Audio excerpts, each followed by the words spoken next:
Harus kita sadari, cara berpikir kita, cara berpikir otak kita begitu cepat. Dalam hitungan detik, kita bisa berubah. Dan cara berpikir kita itu punya kekuatan yang sangat dahsyat. Sehingga sering membuat kita dalam kondisi ketakutan, kekhawatiran, kegelisahan, bahkan yang kita pikirkan selalu hal-hal yang negatif. Saudara yang dikasihi oleh Tuhan Yesus Kristus, ketika kita membiarkan hal-hal yang negatif masuk dalam diri kita, sebenarnya pada saat itu proses inkubasi sedang masuk dalam diri kita. Proses inkubasi di mana kepikiran negatif itu masuk dan kita merenungkannya, memikirkannya sehingga timbul di situ kekhawatiran, kegelisahan, kegentaran, dan sampai kita melakukan tindakan-tindakan perilaku yang negatif. Inilah proses inkubasi itu tersebut, saudara. Saudara, jadi kita harus punya bagaimana caranya supaya kita bisa menundukkan pikiran-pikiran kita yang selama ini kita dengar dari dunia ini. Dari dunia ini sejak kita dilahirkan, sampai kita remaja, dewasa, bahkan kita masuk usia lanjut. Audio Jungle.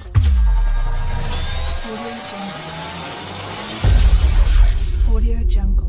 Shalom saudara yang dikasihi oleh Tuhan Yesus Kristus, dimanapun saudara berada saat ini, salam transformasi. Saudara, saat ini kita akan merenungkan mengenai menundukkan pikiran untuk Tuhan. Di dalam kehidupan kita, terlalu banyak masalah menghimpit kita. Terlalu banyak tantangan yang menghimpit kehidupan kita. Saudara yang dikasihi oleh Tuhan Yesus Kristus, justru itu semua membuat pola berpikir kita, cara berpikir kita, mementingkan diri kita sendiri. Harus kita sadari, cara berpikir kita, cara berpikir otak kita begitu cepat. Dalam hitungan detik, kita bisa berubah. Dan cara berpikir kita itu punya kekuatan yang sangat dahsyat. Sehingga sering membuat kita dalam kondisi ketakutan, kekhawatiran, kegelisahan, bahkan yang kita pikirkan selalu hal-hal yang negatif. Saudara yang dikasihi oleh Tuhan Yesus Kristus, ketika kita membiarkan hal-hal yang negatif masuk dalam diri kita, sebenarnya pada saat itu proses inkubasi sedang masuk dalam diri kita. Proses inkubasi di mana kepikiran negatif itu masuk dan kita merenungkannya, memikirkannya sehingga timbul di situ kekhawatiran, kegelisahan, kegentaran, dan sampai kita melakukan tindakan-tindakan perilaku yang negatif. Inilah proses inkubasi itu tersebut, saudara. Saudara, jadi kita harus punya bagaimana caranya supaya kita bisa menundukkan pikiran-pikiran kita yang selama ini kita dengar dari dunia ini. Dari dunia ini sejak kita dilahirkan, sampai kita remaja, dewasa, bahkan kita masuk usia lanjut. Segala hal yang negatif tersebut masuk dalam hati kita. Dan ini yang membuat kita seringkali punya respon di dalam kehidupan ini yang negatif. Karena kita melihat semuanya hal-hal yang negatif, sehingga respon kita pun terlalu cepat untuk negatif. Saudara, memang sebagai manusia kita punya kekhawatiran, kita punya kegelisahan. Tetapi justru saat ini, saudara, kita harus belajar bagaimana menundukkan pikiran kita yang tidak baik tersebut. Yang selama ini kita serap dalam kehidupan ini. Sekarang ini, ketika saudara percaya Yesus sebagai Tuhan dan Juru Selamat, kita harus berhadapan dengan pola berpikir kita yang lama. Dengan pikiran-pikiran kita yang negatif. Dan kita harus belajar bagaimana menundukkan segala kekhawatiran kita di hadapan Bapa di surga. Saudara, Yesus sendiri pun ketika ada di muka bumi ini, dia mengalami bagaimana kegelisahan, ketakutan yang luar biasa. Mari kita baca firman Tuhan yang terambil dari Injil Matius 26 ayat 38. Firman Tuhan berkata, lalu katanya kepada mereka, hatiku sangat sedih seperti mau mati rasanya. Tinggallah di sini dan berjaga-jagalah dengan aku. Yesus berkata kepada murid-muridnya bahwa hati dia sangat sedih sampai mau mati rasanya. Adakah saudara mengalami seperti yang Yesus alami? Dia tahu dia akan mengalami penderitaan. Sampai mau mati rasanya dia mengalami ketakutan, kegelisahan, saudara. Maka ia maju sedikit lalu sujud dan berdoa katanya, ya Bapakku, jikalau sekiranya mungkin, biarlah cawan ini lalu daripadaku. Tetapi janganlah seperti yang ku kehendaki, melainkan seperti yang engkau kehendaki. Setelah itu, ia kembali kepada murid-muridnya itu dan mendapati mereka sedang tidur. Dan ia berkata kepada Petrus, tidakkah kamu sanggup berjaga-jaga 1 jam dengan aku? Berjaga-jagalah dan berdoalah, supaya kamu jangan jatuh ke dalam pencobaan. Roh memang penurut, tetapi daging lemah.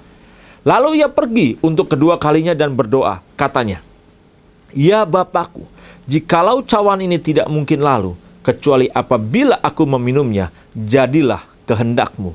Dan ketika ia kembali pula, ia mendapati mereka sedang tidur, sebab mata mereka sudah berat. Ia membiarkan mereka di situ, lalu pergi dan berdoa untuk ketiga kalinya dan mengucapkan doa itu juga. Saudara yang kasih Tuhan Yesus Kristus, dari ayat ini jelas, Yesus pada saat itu sebagai manusia seutuhnya, dia mengalami ketakutan yang luar biasa. Dia mengalami kegentaran karena dia tahu dia akan mengalami penderitaan yang begitu dahsyat. Saudara yang dikasihi Tuhan Yesus Kristus, Yesus mengalami hal ini. Tapi apa yang dilakukan?